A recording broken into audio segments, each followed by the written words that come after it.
चलें जी, अब हम पढ़ते हैं टेटनस। तो टेटनस काफ़ी इंपॉर्टेंट टॉपिक है, आपने पूरी तवज्जो से सुनना है। ये एक एक्यूट फैटल डिजीज़ है जो काज करता है क्लोस्ट्रीडियम टेटनी बैक्टीरिया, और उसके एक्सोटॉक्सिन काज करते हैं। इसमें होता क्या है? इसमें होता है बेसिकली ये होता ही है उन लोगों में जिनमें रोड साइड एक्सीडेंट हो, कोई स्किन ब्रेच हो, कोई ट्रामा हो, जिसकी वजह से ये क्योंकि जो क्लोस्ट्रीडियम टेटनी है ना, ये साइल में होता है। तो इसके बाद ट्रामा के बाद ये बॉडी में एंट्री लेता है, एक्सोटॉक्सिन रिलीज़ करता है, और वो फिर जो है ना हमारी बॉडी की डिस्ट्रक्शन काज करते हैं। तो इसमें सिम्टम्स क्या है? इसमें होती है generalised rigidity and convulsive spasms of skeletal muscle, और मसल स्टिफनेस हो जाती है। और अगर जा मसल की स्टिफनेस हो जाए तो जा लॉक हो जाता है, और जनरलाइज स्टिफनेस होती है पूरी बॉडी की, और मसल टोन इंक्रीज हो जाती है, बहुत ज़्यादा स्टिफ होते हैं हमारे मसल। और जो क्लोस्ट्रीडियम टेटनी बैक्टीरिया है ना, ये स्पोर्स प्रोड्यूस करता है, और इसके स्पोर जो होते हैं ना, उनकी ड्रम स्टिक अपेयरेंस होती है, या जैसे कि हमने मैक्रो में पढ़ा था, वहाँ लिखा हुआ था कि टेनिस रैकेट की अपेयरेंस होती है इनकी। और ये ऑटोक्लेविंग भी सर्वाइव कर सकते हैं 10 से 15 मिनट। अब जो क्लोस्ट्रीडियम टेटनी है ना, ये दो एक्सोटॉक्सिन प्रोड्यूस करता है, एक टेटनोलाइसिन है, एक टेटनोस्पाज्मिन है। और इनमें से टेटनोस्पाज्मिन बहुत इंपॉर्टेंट है, क्योंकि टेटनोलाइसिन का फंक्शन अभी तक नहीं पता। टेटनोस्पाज्मिन एक न्यूरोटॉक्सिन है, और ये टेटनस की सारी क्लिनिकल मैनिफेस्टेशंस काज कर सकता है। और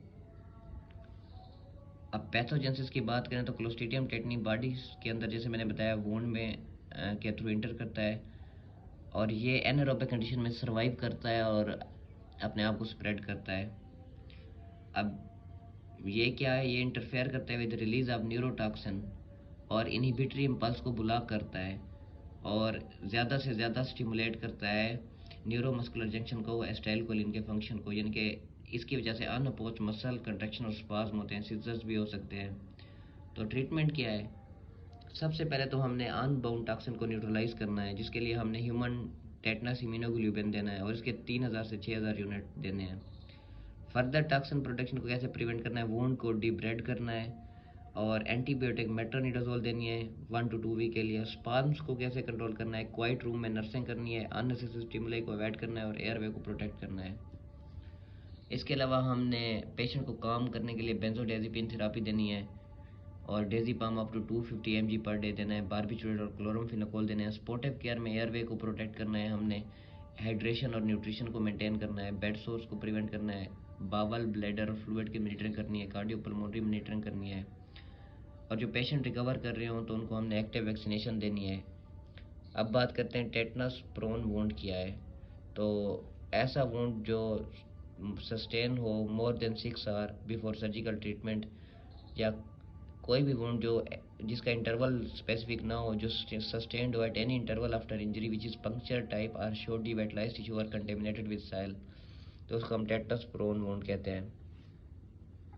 अब जो समरी गाइड ना कि टेटनस प्रोफिलैक्सिस की, वो क्या है?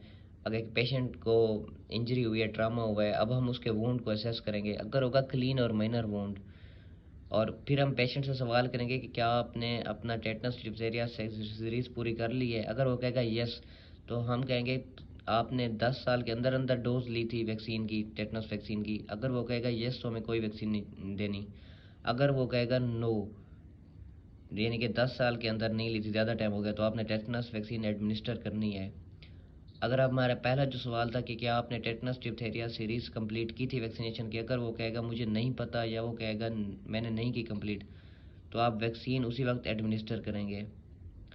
इसके अलावा ये तो था क्लीन और माइनर वूंड का। अगर एक कंटेमिनेटेड वूंड है, डर्टी वूंड है, उसका क्या हिसाब है?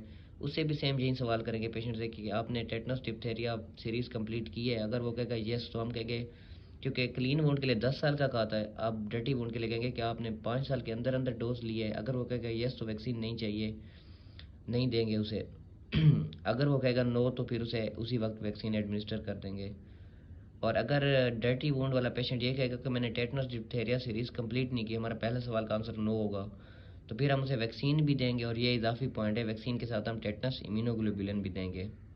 तो टेटनस इम्यूनोग्लोबुलिन सिर्फ उसी वक्त देते हैं जब पेशेंट को डर्टी वुंड हो, कंटेमिनेटेड वुंड हो, और उसने टेटनस डिप्थीरिया सीरीज़ भी कंप्लीट ना की हो। इसके अलावा हम साथ में कर लेते हैं हाइपरबैरिक ऑक्सीजन। तो इसमें ऑक्सीजन को एडमिनिस्टर करते हैं एटमॉस्फेरिक प्रेशर से 1-2 एटमॉस्फेयर अबव, ठीक है, कंप्रेस्ड ऑक्सीजन देते हैं पेशेंट को। ज़्यादा ऐसी मतलब हाई क्वांटिटी हो जिसमें ऑक्सीजन की, ऐसी एयर जिसमें ऑक्सीजन क्वांटिटी हाई हो, हाइपरबैरिक ऑक्सीजन। ये किन कंडीशनों में देनी होती है? जहाँ हमें ऑक्सीजन की ज़्यादा कंसंट्रेशन चाहिए, जैसे कार्बन मोनोऑक्साइड की पॉइजनिंग है, जैसे टेटनस और गैस गैंग्रीन का इन्फेक्शन है, जैसे कैंसर थेरापी है, आर्टीरियल इंसफिशियंसी हो, या कैसन डिजीज़ या डिकम्प्रेशन सिकनेस हो, तो इनमें हम हाइपरबैरिक ऑक्सीजन देते हैं। तो ये भी आपको इसकी इंडिकेशंस आनी चाहिए हाइपरबैरिक ऑक्सीजन की।